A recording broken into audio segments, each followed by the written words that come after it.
Good morning. I tell you what, if I had walked in here and saw something with UK, I would turn right around, get in my car, and head back. One thing that folks know about me is that I am shameless in promoting our university.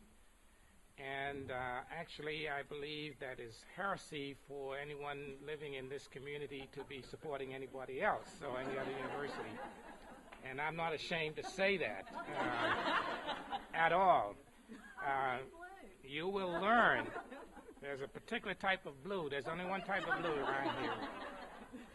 You will learn, and you know, I'm in my finishing of my 10th year next month. I'll begin my 11th year as president, and some of the merchants kind of got tired of me, and then my wife of 30 plus years, who when we would walk in places and try to find something blue, couldn't find it.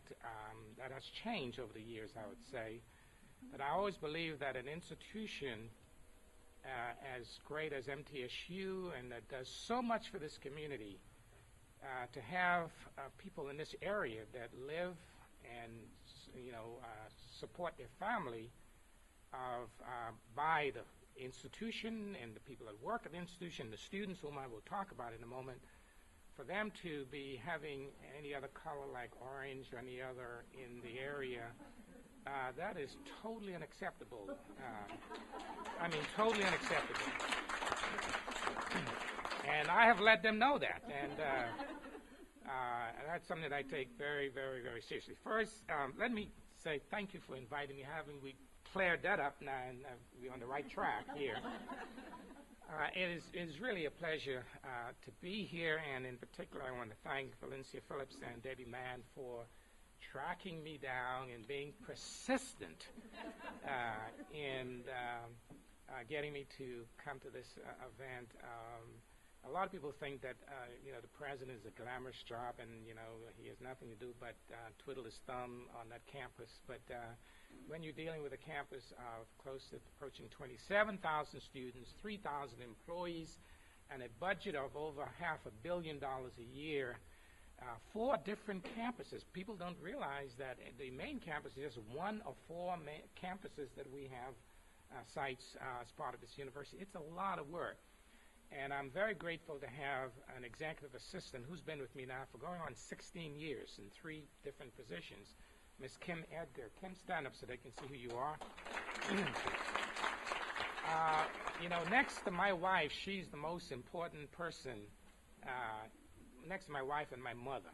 Let me put that in order. And she knows that too. She's the most important person in my life because she keeps me grounded, she keeps me on track, and I'm able to really travel the world on behalf of our university and keep the university running. So I want to acknowledge any executive will tell you are as good as the people that you have working with you. And if an executive doesn't understand that, they're not a real executive and they're lost. But I've been really blessed to have outstanding colleagues like Ms. Edgar and outstanding supporters. And I want to acknowledge Bob Lamb, who is really Mr. MTSU. That's no exaggeration at all. Bob, I got to know Bob when I first, in fact, even before I came to MTSU and I was interviewing for the job, and I asked folks, who are the folks I need to know on that campus and around? And Bob Lamb was the first name that came. So you need to know Bob Lamb. And we've become great, not just colleagues, but great friends. I mean, I consider him a true friend. And a friend is a person who's not with you when things are going great. I've learned over the years is that your real friends are the ones when you're down and people have their feet or their foot on your neck. Those are your real friends. The people who stay with you, hang with you, support you. And Bob, I want you to know that you're a real friend. Let's give Bob a round of applause.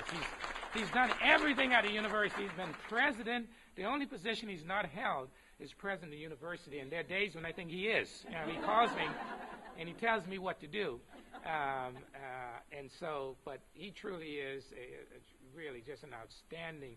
I wish I could clone him and have 100,000 plus Bob Lamb. Now, I know he'll drive me crazy because 100,000 of them, but that's the kind of stuff that I like. So I really want to acknowledge him. He actually is chairman of our centennial celebration. It's going to be a heck of a celebration, one that I think nationally will be a model. And he's been president of BRA, president of the National Alumni Association. Like I said, he's held every presidency, and he's the shadow president of the university. So thanks for being here. I want to take some time today and just kind of talk to you about the university a little bit. I've been asked to talk about our student population, but I think before I get into student population, I have to put in context this great academic institution. And we take for granted what's really right in our backyard. I just returned, just about a week ago, from a trip to China, in which we signed 4 agreements to work with some of the top universities, MITs of China, the Harvards of China. We're establishing a research center with one of the top universities to deal with developing drugs to treat cancer. That'll be located at MTSU, by the way. Vanderbilt is chomping at the bits to get it. We have actually established that relationship. We've got partnership all over the world. We are recognized as really one of the top universities. So this is just not the president. I'm supposed to be the cheerleader, but this is not hot air here. We're getting recognition all over the world. Just recently, Forbes magazine, ranked us as the top 57 best university in all of America, the only public university to be ranked. When it comes to Best Buy, we're ranked, and even with private university, we're ranked 47th best. These are the kinds of things that are happening at your university.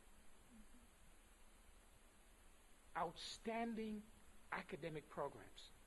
When I was in China a couple of weeks ago, and I was meeting with one of the top university presidents, he was telling me that Gordon Gee, who's now he was at Vanderbilt, now he's at Ohio State, a great university, was following in my footsteps. He was meeting with that president the next week to try to establish a partnership with that university in China. We've had a 10-year partnership with that institution. 8 years ago, when I was in Seoul, Korea, the top university, Yonsei University, it's the Harvard of Seoul. When I was meeting with the president, guess Vanderbilt, Gordon Gee was at Vanderbilt.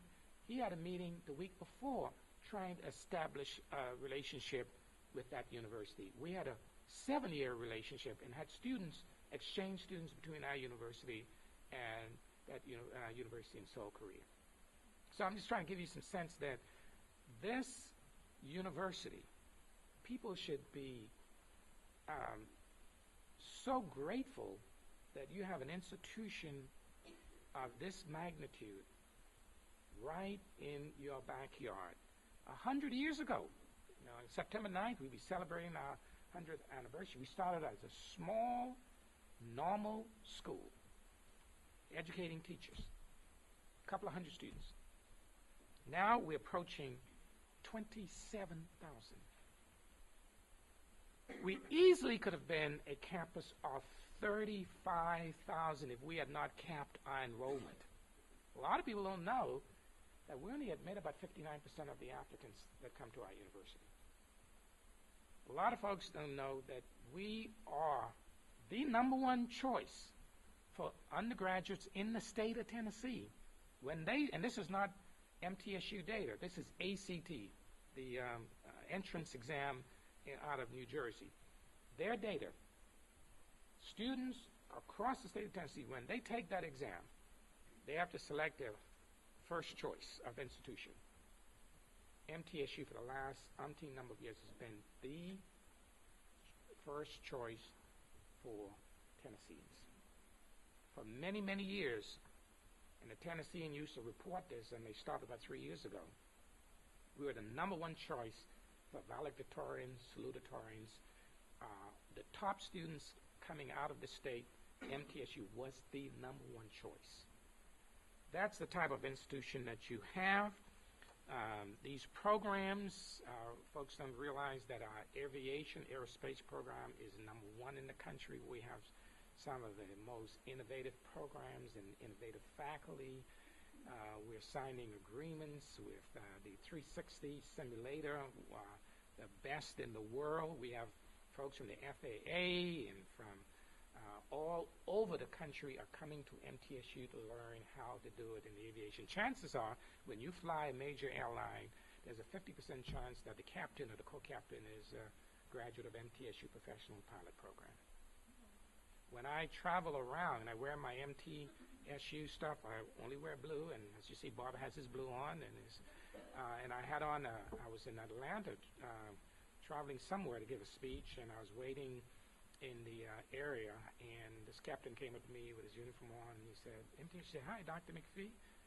So he said, I'm a graduate of MTSU. I'm waiting to take this flight out to Puerto Rico. Typical. What happens? Our agri-science, agribusiness program ranked one of the top in the southeastern part of the United States. Our mass communication college, top 10. Our nursing program, we have like 800 on the waiting list for our nursing program to get in that nursing school. The list goes, our College of Business is the top 10 largest college of business. Our accounting program ranked one of the top 7% that is internationally accredited. I can go on.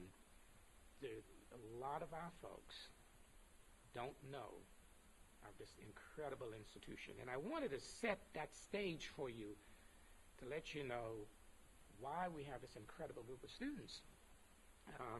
Our admission standards, I've been at the university 10 years. We've raised it twice in the last 10 years. We have one of the top admission standards in the state.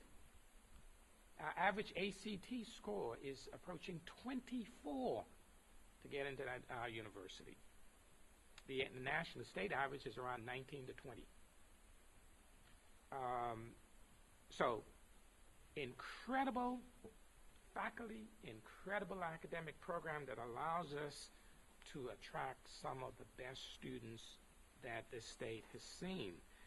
We actually, 7 years ago, overtook the University of Tennessee, Knoxville as the largest undergraduate university in the state, and we did that by capping our enrollment. We only admit 3%. We cap our enrollment at 3% growth. The first couple of years, it was 7% growth.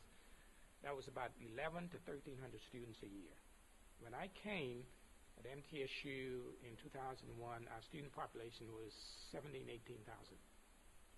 Today, we've grown to approaching 27,000.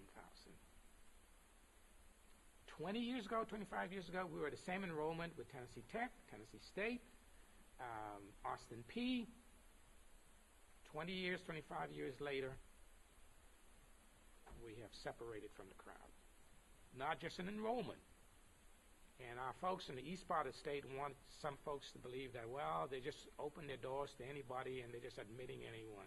And I have debunked that myth. And I always say, and the Tennessean did a piece about 2 months ago, and one of the quotes I wanted to get in there was, numbers don't lie. Numbers don't lie. When you look at the quality of our students, you look at the quality of the programs, you look at the statistical data. We draw students from 94 of the 95 counties. We draw students from 85 different foreign countries in the world. Did you know that? At your university. Our student population is about 47% male. And of course, women are smarter than men. We all know that. 53% female. You agree with that? Women are smarter than? Yeah, it is true.